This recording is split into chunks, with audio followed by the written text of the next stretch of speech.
할렐루야. 예, 우리 한번 우리 마음에 손을 얹고 하나님께 한번 이렇게 고백했으면 좋겠습니다. 우리 하나님께 사랑합니다. 감사합니다. 시작. 사랑합니다. 감사합니다. 우리 앞뒤 좌우 성도님들, 오늘 다들 어디 가셨나요? 내일 김장이라 오늘 준비하시나? 오늘 내일 김장 때문에 좀 일찍 마치려고 그랬는데 미리 쫄고 안 오셨나 보네. 우리 앞뒤 좌우 성도님들 한번 인사하도록 하겠습니다. 사랑합니다. 축복합니다. 시작. 사랑합니다. 축복합니다. 아멘. 예, 우리 사도행전 2장 43절에서 47절. 사도행전 2장 43절에서 47절까지 말씀.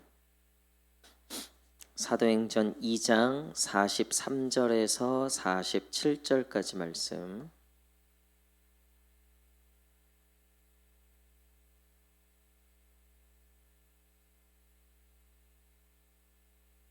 신약성경 190페이지 사도행전 2장 43절에서 47절까지 말씀.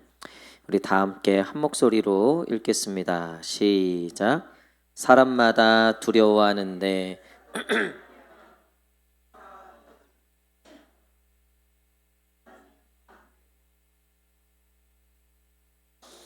또 재산과 소유를 팔아 각 사람의 필요를 따라 나눠주며 날마다 마음을 같이하여 성전에 모이기를 힘쓰고 집에서 떡을 떼며 기쁨과 순전한 마음으로 음식을 먹고 하나님을 찬미하며 또 온 백성에게 친송을 받으니 주께서 구원받는 사람을 날마다 더하게 하시니라. 아멘.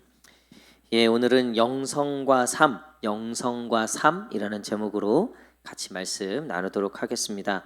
사도행전 2장에는 성령의 이 충만함이 있고 오순절 강림 사건이 있잖아요. 그래서 엄청난 성령의 역사가 있었고, 그리고 베드로와 또 제자들이 뛰쳐나가서 복음을 증거했는데 하루에 3,000명이 회개하고 주님께 돌아오는 엄청난 일이 있었던 거죠.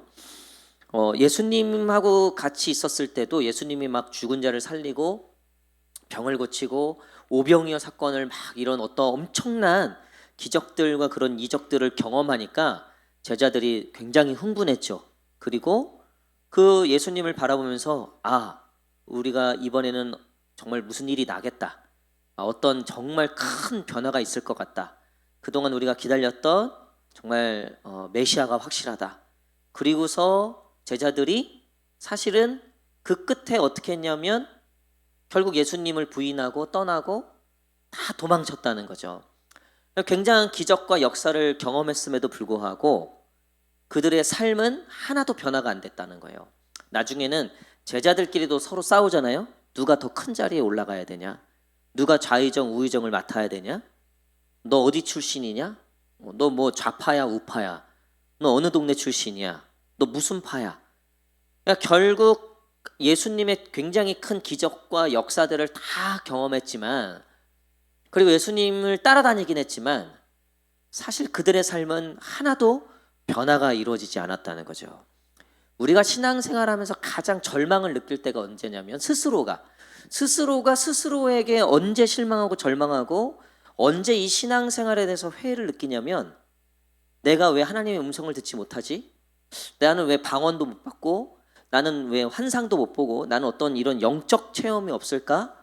물론 그런 부분들도 없지 않아 있을 수는 있어요. 근데 사실 우리가 진짜 자기 스스로에게 내가 이게 진짜 제대로 믿고 있는 건지 안 믿고 있는 건지 헷갈릴 때가 언제냐면 우리의 삶에 변화가 없다고 느껴질 때예요. 실컷 기도하고 예배드리고 왔는데 남편하고 똑같이 싸우는 거예요. 아니, 이마트 가서도 그 물건 하나 때문에 아줌마하고 똑같이 싸우는 거예요. 세상 사람들하고 생각하는 게 내가 똑같구나. 어느 날 정신없이 싸우고 나니까 그 마음이 확 나한테 들어오는 거죠. 그러면서 느끼는 게 뭐냐면 신앙에 별게 없구나. 신앙이 이게 정말 능력이 있는 건가? 정말 내가 신앙으로 지금 뭘 하자는 거지? 그러니까 내가 구원도 받고 내가 뭐 하나님을 사랑하고 그걸 이론적으로 다 알아요. 이제는 뭐 모르는 게 없어. 근데 정작 내 삶이 하나도 바뀐 게 없다는 거예요. 뭐 화내고 싶은 대로 다 내고 자기 하고 싶은 대로 다 하고 그런 삶의 변화가 없는 모습을 스스로 발견할 때 굉장히 신앙적인 침체가 찾아오더라는 거예요. 물론 관계 속에서도 조금의 변화는 있을 거예요. 관계 속에서도. 그래도 교회 안에서는 그래도 덜 싸우겠죠. 사람들이 보는 눈이 있으면 그래도 조금은 말투나 그런 것들이 좀 달라지겠죠. 그렇죠? 근데 혼자 있을 때 자기만의 세계, 자기가 하는 내 삶 속에서 내가 예수님 믿었지만 똑같구나. 달라진 게 하나도 없구나. 나름 노력은 한다고 했지만 그게 정말 부질없어 보일 때 그때 굉장히 큰 영적 침체를 겪게 된다는 거예요. 그날부터는요 이게 분리되죠. 그래서 교회에서 다르고 집에서 다른 삶이 나오는 거예요. 그래서 교회용 말투가 있고 세상용 말투가 생기는 거예요. 흔히 말하면 우리가 영업하는 사람들 영업 시간에는요 얼마나 친절한지 몰라요. 근데 6시 딱 넘잖아요. 저희 퇴근했거든요. 전화도 안 받아요. 그렇게 친절하던 AS 이 아저씨가요 근무 시간 딱 끝나면요 완전히 이거는 갑이에요. 제가 오늘도 은행일 때문에 요즘 은행일 때문에 복잡해갖고 은행을 지금 몇 번 왔다 갔다 하고 막 이랬는데 이분들이 퇴근 시간 되고 막 이러면요 이게 달라져요. 네. 우리가 신앙생활 딱 그렇다는 거예요. 우리 안에 그런 모습이 보일 때 내가 세상에서 막 살다가 어느 날 밤에 들어왔는데 오늘 앉아있는데 내가 이게 뭐 하는 건지 오늘 열심히 전도하고 집에 딱 들어갔는데 정신없이 살다 보니까 내가 오전에 내가 전도했던 내 모습은 뭐지? 그리고 지금 또 이 내 모습은 뭐지? 실컷 서로 사랑하고 뭐 서로 축복합니다 사랑합니다 했는데 실컷 뒤에서 그냥 남욕하고 막 실컷 그 사람 뒷담화 까고 뭐 은근히도 까고 돌려서도 까고 직접적으로 까고 나중에 혼자 마음이 어떤 마음이 드냐면 이게 진짜 이게 신앙생활인지 뭔지. 그리고 나중에는 이제 어떻게 되냐면요 합리화 시키는 거예요. 합리화. 예수님이 잘못됐다는 거예요. 예수님이 저 십자가에 달려 죽은 거 보니까 메시아가 아니었네. 예수님이 그러니까 교회가 틀렸네. 교회 때문이야. 뭐 목사님 때문이야. 결국은 남 탓으로 가는 거죠. 자기의 삶의 변화가 없고 자기가 말씀대로 믿음대로 살지 못하는 거에 모든 핑계를 결국은 이제 다른 데로 돌리게 되는 거예요. 여러분 이게 지금 예수님을 그 기적을 경험했던 모든 이적과 기사를 수많은 사람들이 예수님을 따랐어요. 얼마나 이게 흥분됐겠어요. 그렇죠? 그럼에도 불구하고 이 제자들은요 사실 영성이 없었다는 거예요. 영이 하나도 바뀌질 않았다는 거예요. 그러니까 결국 뭐가 안 바뀌는 거예요? 삶이 안 바뀌는 거죠. 삶 속에서 드러나게 된다는 거예요. 근데 오늘 이 사도행전에서는요 똑같이 막 3천 명이 변화를 받고 막 성령이 하늘에 막 불같이 불의 혀같이 그처럼 막 나리는 어떤 이런 방언도 하고 이런 환상과 막 이런 것들을 엄청난 기적을 이 성령 강림을 통해서 경험했단 말이에요. 근데 제자들이 달라지는 거예요. 그러니까 그들의 삶의 태도와 자세들이 달라지기 시작했다는 거죠. 어떤 차이가 있었는가? 영이 변했다는 거예요. 성령이 그들 심령 가운데 들어와서 거부할 수 없는 어떻게 이거를 반박할 수 없는 성령의 강권적인 역사가 이 제자들의 이 영을 바꿔놨다는 거죠. 그들의 이 영성을 이 영의 질을 완전히 바꿔놨다는 거예요. 그러니까 삶으로 드러내는 게 달라지더라는 거예요. 오늘 우리 그 니엘 집사님이 이러더라고요. 그 내일 김장하는데 그 절임 배추 무슨 소금으로 했냐는 거예요. 국산으로 했는지 중국산으로 했는지. 아주 주부예요, 주부. 근데 이 국산은요 이게 괜찮은데 중국산은 이게 산에서 이 탄강에서 큰 광산 소금이라는 거예요. 그래서 쓴맛이 있다는 거예요. 똑같은데요. 이 소금도 똑같잖아요. 똑같은데 이게 어느 토양에 있는가에 따라서 드러나는 맛이 달라지는 거죠. 여러분, 우리도 똑같이 교회에 앉아 있고 똑같이 신앙생활 하는데요. 내가 결국 성령의 그 지배와 성령의 이끌림과 성령의 이 생명력의 그 신앙생활 위에 있는가? 아니면 내가 그냥 종교적인 영역. 제가 말씀드렸잖아요. 교회 한 5년쯤 다니면요, 교회 돌아가는 거 빠삭해요. 어떻게 해야 될 줄도 다 알아요. 교회 돌아가는 거. 그것만 잘해도 장로 직분까지 받을 수 있어요. 네. 목사까지 될 수 있어요. 목사까지. 여러분, 저희 장신대 유명한 얘기가 있어요. 장신대 면접을 보는데 교수님이 신학교에 왜 왔습니까? 그러면 뭐 하나님이 부르셨습니다. 보통 뭐 이렇게 하는데 어떤 학생이 장신대 비전이 있잖아요. 이렇게 얘기했다는 거예요. 그래서 하나님께 받은 비전이 뭐냐? 그랬더니 이 장신대가 그래도 대한민국에서 제일 좋은 신학교고 장신대 나오면 보통 뭐 그런 중대형 교회 그러니까 그 학생이 잘못 알고 있었던 거죠. 예? 그러니까 이 학생이 보니까 장신대 비전이 있죠. 이게 우리가 생각하는 어떤 그런 하나님의 비전 이런 게 전혀 아니었다는 거죠. 전혀 다른, 완전히 딴 생각하고 학교를 온 거예요. 결국 당연히 입학 못했죠.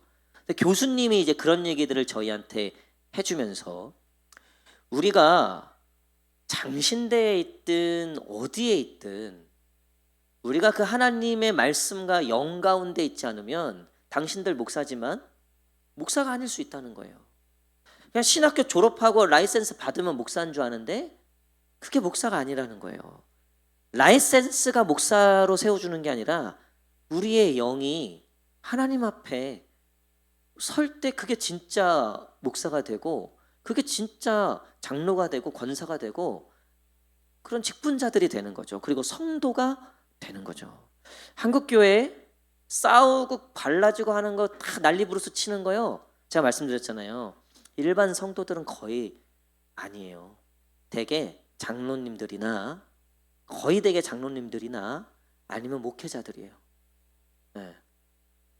얼마나 교회에서 헌금 많이 했어요. 그분들이 교회 세울 때, 교회 개척할 때부터 교회 뭐 이렇게 할 때부터 얼마나 많이 희생하셨어요.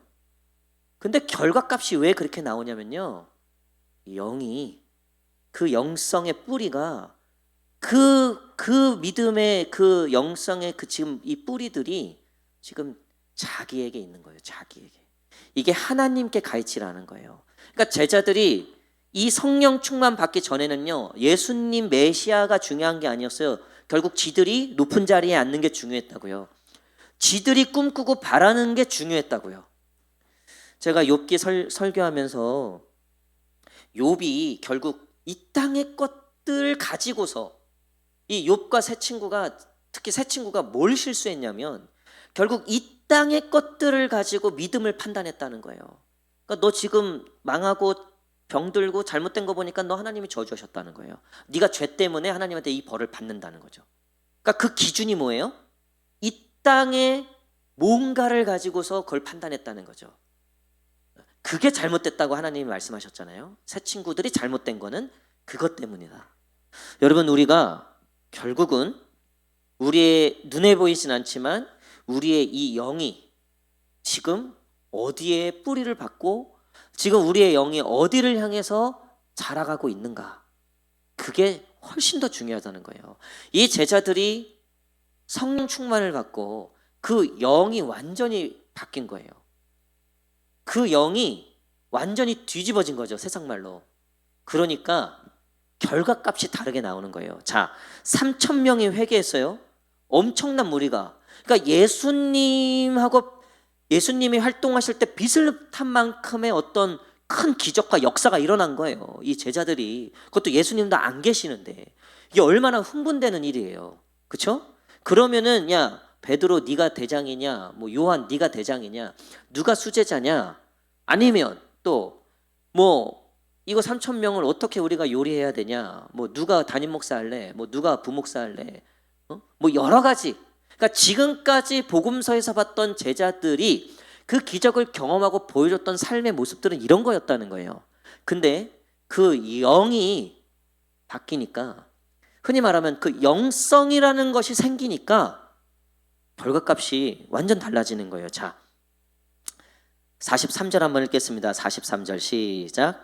사람마다 두려워하는데 사도들로 말미암아 기사와 표적이 많이 나타나니. 아멘. 사람마다 두려워하고 사도들로 말미암아 지금 기사와 표적이 많이 나타나죠.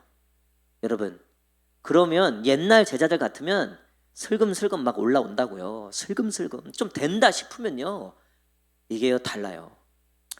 보통 우리도 그렇잖아요. 좀 된다 싶으면 신앙이 느슨해질 때가 참 많다고요. 우리가 좀 된다 싶으면 내가 좀 하나님께 집중하고 하나님께 깊이 나아가는 일들이 참 어려워져요. 그게 우리의 사실 본성이에요. 제가 목사 안수를 처음 받았을 때 얼마나 두렵고 떨리던지, 이루 말할 수 없죠. 여러분 꼭 나중에 기회 되면 목사 꼭 하세요. 네? 우리 권사님들 권사 직분 처음 받았을 때 그 처음에 못한다 그랬죠. 저 이거 못합니다. 이거 전 자격이 안 됩니다. 지금은 실수로 집사님 부르면 기분 나쁘다. 물론 그러실 분들은 아니지만, 제가 목사 안수 받았을 때 처음에는요 뭐 이랬어요. 근데 그때 애들이, 제가 전도사였으니까 목사 안수 받은 지 한참 지났는데도 가끔 이제 오랜만에 지들은 방황하고 돌아와갖고 저보고 윤삼일 선생님 이런다고요. 그러면 야, 나 목사야. 야, 나 목사님이야. 이렇게 된다니까요. 담임 목사 처음 왔을 때는요, 숨 쉬는 것도 두려웠어요. 숨 쉬는 것도.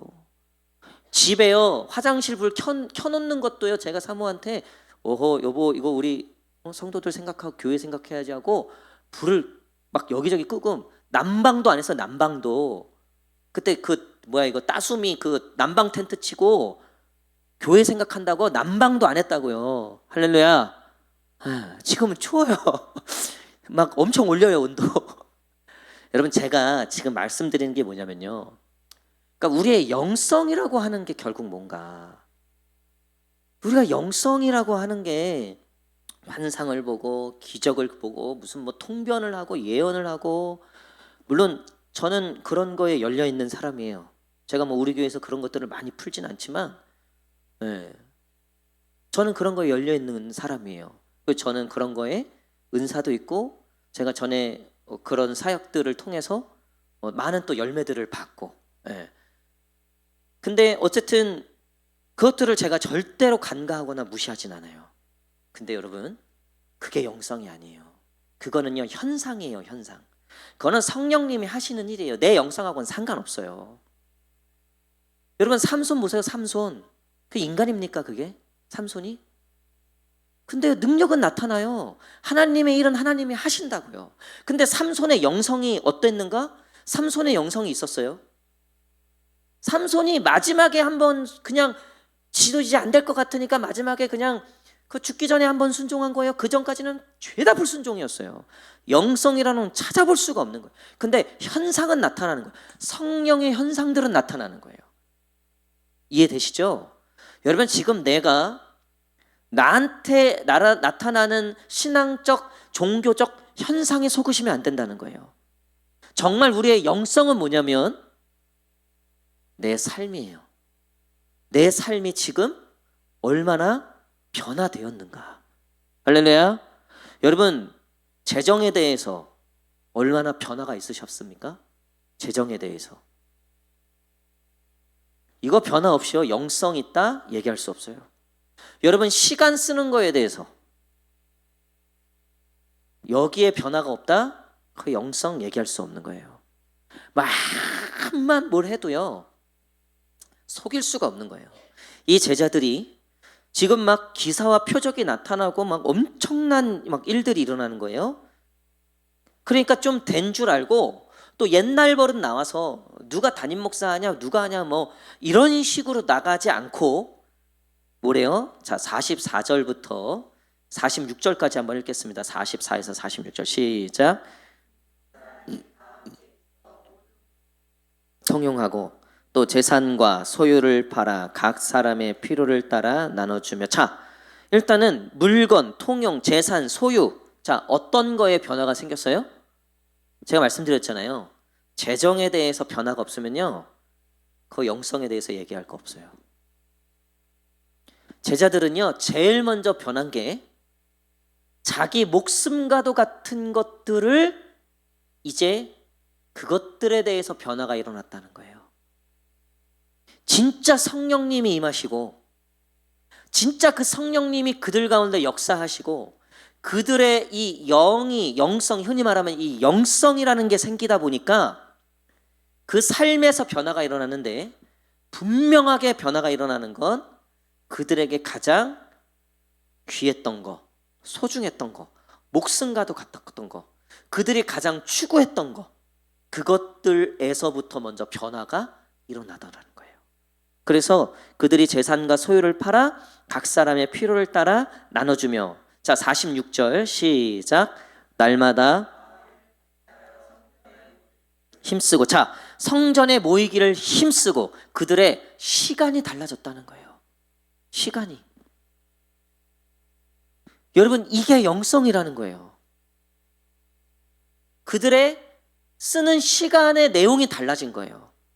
내가 말씀 보고, 내가 예배드리고, 봉사하고, 섬기고. 여러분, 나의 이 시간의 스케줄, 나의 발걸음에 이 스케줄이 달라졌다는 거죠. 자, 그리고 성전에 모이기를 힘쓰고 시작.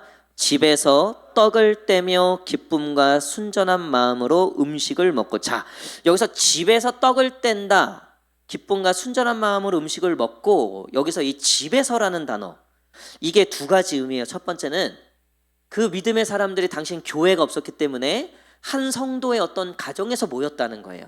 자, 더불어서 그들의 가정을 의미한다는 거예요. 가정. 그러니까 그들이 성령 충만을 받고, 이전에는 예수님으로 인해서 내가 세상을 바꾸길 원했다고요. 로마의 압제로부터 해방되고 내가 세상의 주인이 되리라, 내가 높은 자리에 올라가리라, 이거였단 말이에요. 근데 그들의 영성이라는 것이 생기고 나니까 세상을 바꾸려고 하기 이전에 어디부터 보는 거예요? 가정부터 보는 거죠. 자신의 이 안자리부터 살피기 시작했다는 거예요. 여러분, 우리가 신앙의 이 종교가 늘수록 판단하고 비판하는 게 많아져요. 옳고 틀리다라는 게 굉장히 많아져요. 이건 맞고 저건 틀리고. 여러분, 100%예요. 처음 교회 오신 분들은요, 몰라요. 우리 이삼순 성도님이 교회 처음 나오신 거잖아요. 70 넘게 사시다가 교회를 어렸을 때 조금 다니셨다 그러더라고요. 신방 갔는데 처음 나오는데 저한테 계속 그러는 거예요. 목사님, 저는 아무것도 몰라요. 저는 정말 아무것도 몰라요. 그냥, 그러니까 이분이 뭔 줄 알아요? 그러니까 목사님이 전해주시는 이 말씀이 그게 전부인 거예요. 그게 단 거예요. 그래서 저번 주에 안 보이셨어요. 그래서 제가 혹시 뭐 감기 걸리셨나 걱정이 돼서 연락을 드렸죠.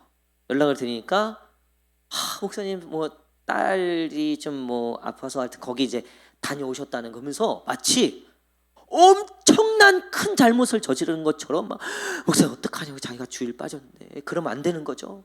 그러면 안 되는 거죠. 그래서 안 되죠. 안 되죠. 다음부터는 예배를 드리고 가시라고. 딸이 혹시라도 그러면 예배를 드리고 가겠다. 근데 너무 급하고 너무 그러면 그거는 또 어쩔 수 없는 부분이 있겠죠. 근데 주일은 정말 빠지지 않으시려고 노력하셔야 됩니다. 예배는 목숨처럼 지키셔야 됩니다. 그러니까 이 70 넘으신 이 어르신이요, 알겠습니다 목사, 알겠다고 자기가. 그리고 목사님, 제가 사실 수요 예배나 여기도 나오고 싶은데 이 해가 짧아져서 자기가 눈이 어두워서 이게 넘어질까 봐, 여름에 해 길어지면 제가 꼭 나가겠다고. 제가 더 은혜를 받았어요. 요즘 그런 성도가 어디 있어요? 한 5년쯤 3년쯤 지나면 이제 어떻게든 안 나갈까, 무슨 핑계 댈까, 이 핑계 저 핑계 할 때 안 나갈 이유는 만 가지예요. 나갈 이유는 딱 하나. 그래 내가 직분인데 그래 나가야지. 아휴 그래도 내가 직분이는데 이러면 벌써요 영성이요 망가지기 시작한 거예요. 영성이 아니에요. 그거는 그냥 현상만 쫓아가는 거예요. 현상만. 그러니까 우리가 무지개가 나타나는 현상은 알잖아요. 근데 우리가 무지개를 만들어내질 못하잖아요. 오로라 뭐 이런 것들 다 눈에 보이고 다 분명히 알잖아요. 근데 이게 언제 생기고 어떻게 만드는 이거 절대 인간이 못 만든단 말이에요. 똑같아요. 그 안에 영성이 없으면요, 이 영의 생명력이 없으면요, 이 영이 우리를 세워가지 못하면요, 다 모조품들만 만들 뿐 생명의 것들을 만들어내지 못하는 거예요. 결국 삶에서 거짓된 삶만 나오는 거예요. 제가 오늘 충격적인 얘기를 들었어요. 저희 뭐 자세하게 말씀드리기는 어렵지만 어쨌든 제가 아는 목사님이 지금 사역하시는 교회가 굉장히 큰 대형 교회예요. 한 4천 명 정도 모이는 교회예요. 거기 담임 목사님의 딸이 있는데 그 딸이 목사님하고 또 결혼했어요. 그 목사님하고 결혼하니까 사위가 목사님인 거죠. 근데 그 사위, 그러니까 딸하고 결혼한 목사님의 집안도 또 목사님 집안이야. 거기도요. 근데 어쨌든 이제 자기 딸을 결혼시켜서 결혼한 지 지금 10년이 넘었는데 얼마 전에 이혼을 했다는 거예요. 알고 보니까 이 남편이 애들 폭력부터 시작해서 음란함 그리고 아주 이 경건하지 못하는 생활들. 그러니까 그동안 이 부인이 아니 목사고 자기 아빠도 목사고 또 이쪽 시댁도 목사 그러니까 이게 드러나면 처음에는 그냥 긴가민가 했겠죠 이게. 예. 아이도 낳고 했는데 결국 이제 아이가 지금 이제 초등학생인데 버티다가 이제 이혼을 한 거예요. 이혼을 한 건데 제가 오늘 그 얘기를 듣고 너무 저도 충격이 된 거예요. 전혀 생각도 못했어요. 전혀. 근데요 오늘 제가 이 말씀을 준비하고 있었을 때 그 얘기를 우연히 듣게 된 거예요. 그러면서 다시 한번 생각이 드는 거예요.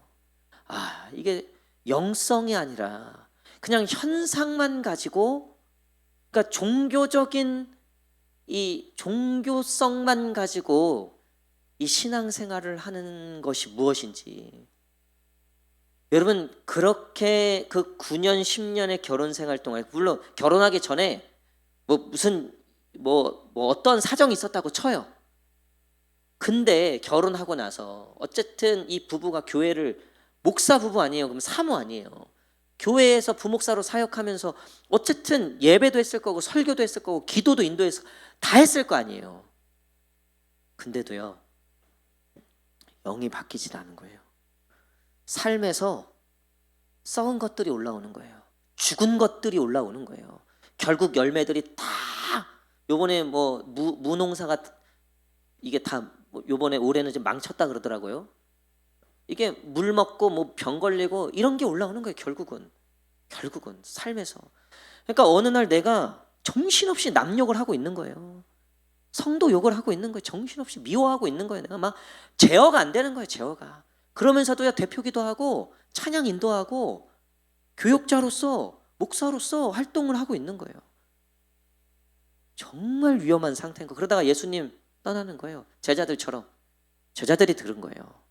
여러분 우리가 지금 이 성령 충만을 받고 이 성령의 강림 사건을 경험하고 그들의 영이 완전히 회심하고 그들의 영이 하나님의 이 이끌림을 받는 이 제자들이 그 결과로서 삶의 변화가 나타났다는 것은 엄청난 우리에게 주는 이 신앙적 사건이라는 거예요. 여러분 그래서 그들이 이제 가정을 돌보고 그 가정에서부터 안에서부터 나로부터 세상을 바꾸고 뭐 이런 게 아니라 뭐 남이 틀리고 맞고 이게 아니라 나를 고치고 나를 바꿔가는데 집중했다는 거죠. 그리고 마지막 47절 우리 한번 읽겠습니다. 47절 시작. 하나님을 찬미하며 또 온 백성에게 칭송을 받으니 주께서 구원받는 사람을 날마다 더하게 하시니라. 아멘. 하나님을 찬미하며 또 온 백성에게 칭송을 받으니 주께서 구원받는 사람을 날마다 더하게 하셨다고 되어 있어요. 구원받는 사람들이 더해졌다는 거예요. 근데 저는 이 구원받는 사람, 여러분 결국 우리가 그리스도인이잖아요. 구원받은 사람, 그리스도인. 이 그리스도인은 이런 사람이라는 거예요. 그러니까 우리가 그냥 묻지마 따지지마 일단 교회만 많이 오면 돼. 숫자만 늘면 돼. 어떻게든 전도해서 어쨌든 숫자만 채우면 돼. 어떻게든 뭐 헌금하고 어떻게든 그러면 돼. 그러면 축복받은 거야. 그러면 교회가 세워지는 거야. 여러분 저는 여기에 이제 철저하게 부정하기로 했어요. 제가 우리 교육부 요즘에 정말 빡세게 교육부 지금 회의를 하고 논의를 하고 하는데 목표는 딱 한 가지예요. 한 명의 제대로 된 그리스도인을 세워가자. 여러분 제가 다니엘도 그렇고 요셉도 그렇고 다윗도 그렇고 보니까요. 한 명만 제대로 되면요. 그 가문이 바뀌어요. 그 공동체가 바뀌고요. 그 나라가 구원받는 줄 믿습니다. 한 명의 제대로 된 그리스도인을 세워가는 그런 교회.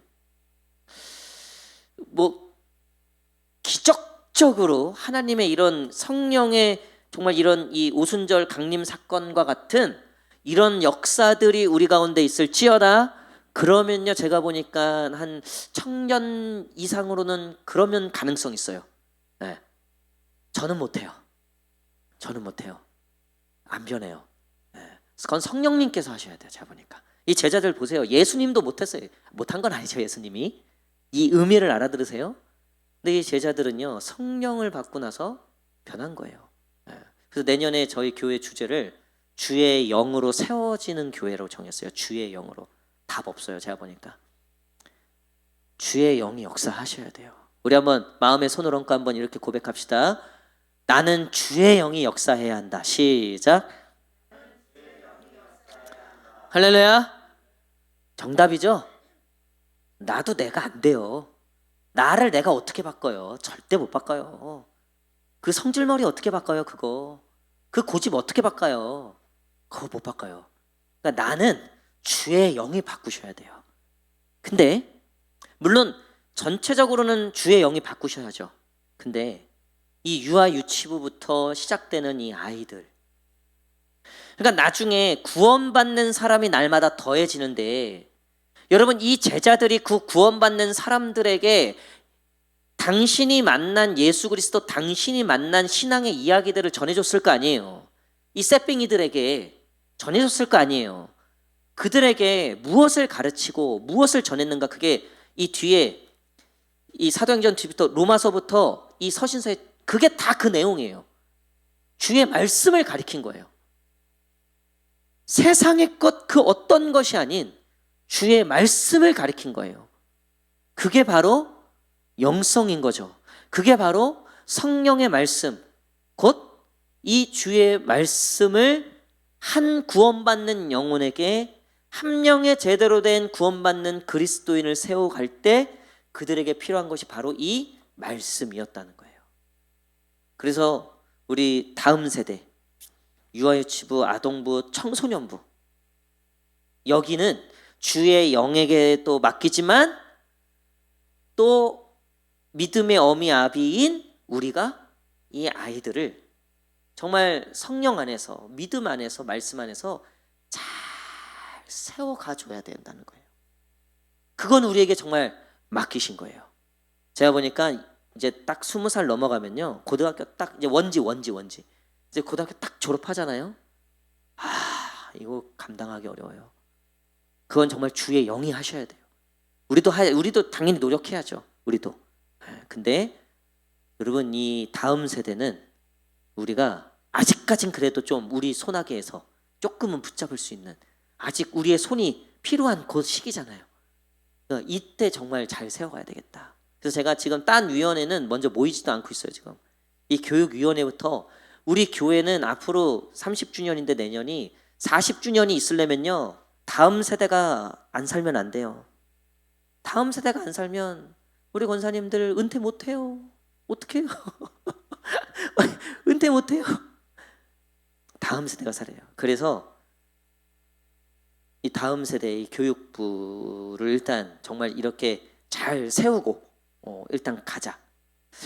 말이 좀 길어졌는데요. 말씀의 결론을 맺도록 하겠습니다. 여러분, 영성이란 무엇인가? 그거는 환상을 보고 방언을 하고 예언을 하고 통변을 하고 그럼 그거 아니에요. 그거 귀신들도 해요. 그거 귀신들도 다 따라해요. 근데 삶은 못 따라해요. 귀신들이 삶을 따라하는 거 봤어요? 여러분 성경 보십시오. 귀신 들린 사람들의 삶이 어땠는지.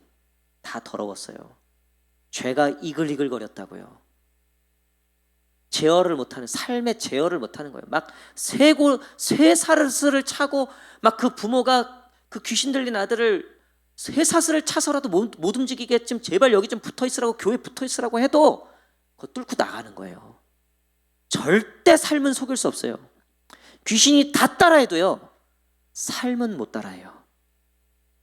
여러분, 우리가요 이거 놓치고 있었어요.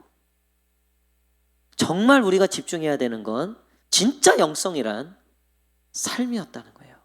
저는 사실 내년에 이 침묵 기도를 어떻게 더 발전시켜야 되나, 이 침묵 기도가 저는 사실 이 영성을 좀 쫓아가기 위해서 우리 초대교회 때부터 왔던 이 수도원 영성, 이게 종교개혁 이후에 좀 약해졌던 우리 개신교회의 약점인데, 이 영성을 우리가 어떻게 좀 키워갈까 해서 우리가 할 수 있는 제스처 중에 이 침묵 기도가 참, 이 수도원 전통에 보면 이 침묵 기도 굉장히 영성의 이 훈련에 도움이 되는데, 여러분 제가 보니까요 이 침묵 기도도 좋지만 여러분 우리의 삶에 변화가 있는 거, 우리가 그 변화되어져 가는 삶을 우리가 추구하고 그것들의 열매를 맺는 게, 그게 진짜 영성의 열매라는 거예요. 여러분, 영성과 삶은 같은 거예요. 우리가 오늘 짧게 우리가 기도할 텐데, 주님 앞에 우리의 삶을 좀 돌아봤으면 좋겠습니다. 우리가 정말 그 침묵 가운데 우리의 삶에 주의 영으로 하지 않았던 우리의 삶의 모습들과 주의 영으로 세워지지 않았던 우리의 삶의 습관들과 이 행동들에 대해서 우리가 하나님께 그것들을 좀 내어드리고, 하나님께 이것들을 좀 수술해 달라고, 이것들을 주의 영으로 좀 우리를 좀 만져달라고, 그 주의 영이 우리의 그 흐트러져 있고 막 어긋나 있고 삐끗해 있는 우리의 삶의 이런 이분법적인, 교회에서 다르고 집에서 다른 어떤 우리의 이런 삶의 모습들을 하나님이 좀 정렬해 주시도록. 제가 전에 말씀드렸잖아요. 이 차가, 이 바퀴가 정렬이 안 되면 분명히 차인데 가는데 이게 제대로 안 가는 거예요. 내가 하는 대로도 안 가고. 우리의 삶과 이 영성이 정렬이 돼야 되는 거예요. 오늘 우리가 하나님께 우리의 그 영성과 삶을 좀 정렬해 달라고. 우리 못해요. 주의 영이 하셔야 돼요. 주의 영께 맡겨드려야 돼요. 우리가 의사에게 우리의 몸뚱아리를 맡기듯이, 그냥 믿고 맡기듯이, 그냥 수면제를 넣고 내가 정신 없을 때도 나를, 생명을 살려줄 거라고 믿고 맡기듯이 우리가 오늘 모든 것을 내려놓고 하나님 앞에 우리가 맡기세요. 그래서 우리가 오늘 정말 영적 수술을 받는다, 이런 마음으로 주님 앞에 나가길 원합니다. 우리 불을 전사님 그냥 다 꺼주시고, 저 뒤에 그 입구 로비 불만 남겨주셔도 됩니다.